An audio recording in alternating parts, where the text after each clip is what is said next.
Hello, hello.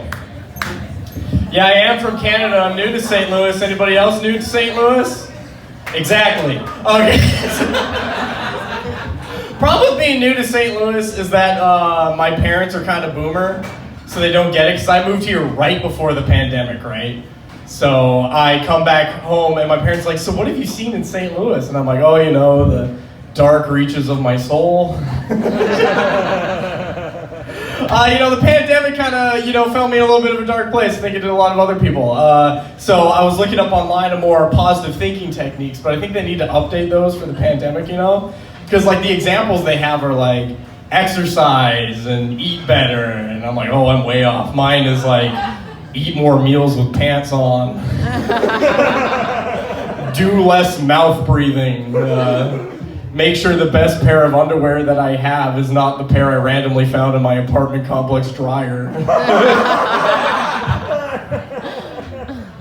Oh man, being single in St. Louis is tough, isn't it? Any single people out there? Yeah. Oh boy, we gotta hop on that.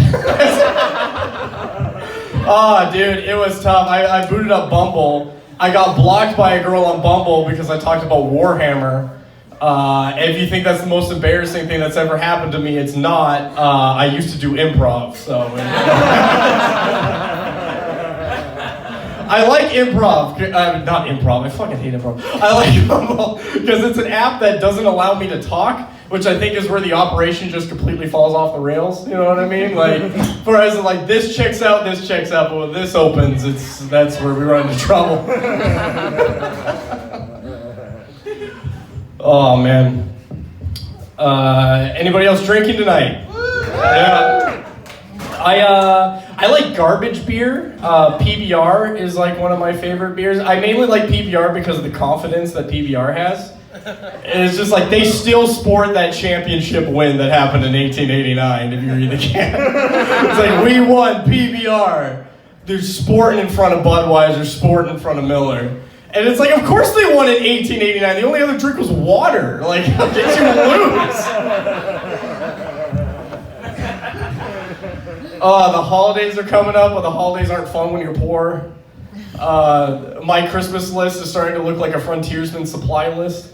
Anybody else have that problem? My brother gets to ask for fun things like video games and magic cards. My supply list is a winter coat to survive. Perhaps, mother, if you could spare a bag of grain.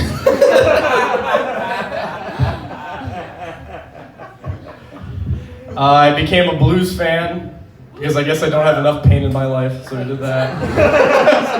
And I converted to a blues fan when I moved to Missouri. I moved to Missouri when I was 14 in a small town called Salem, Missouri. You might have heard of it, 4,000 people, 4 last names. And it was there, and so, everything was all fine and good until the Winnipeg Jets came back, and my family's from Manitoba, or as we like to call it, cold Arkansas. And so, yeah, this is a thing. So my grandfather was 92 and he fell down and broke his hip. And my parents were like, you gotta call your grandfather, he's 92, broke his hip, you better watch out. And me and my grandfather talked so much shit, because the Winnipeg Jets are in the same division as the Blues. And so I remember calling him up, and I'm crying, and all my siblings are crying. And then, of course, when my siblings got out, they're like, oh, is this Alec? He's like, yeah, Grandpa, it's Alec. He's like, oh, you're such a good grandson. Gets to me, and I'm like, he's like, is this Jack? I'm like, yeah. And he's like, the Blues will never win a Stanley Cup. Lane's better than Tarasenko. And then he hung up and died. Anyway, my name's Jack Connors.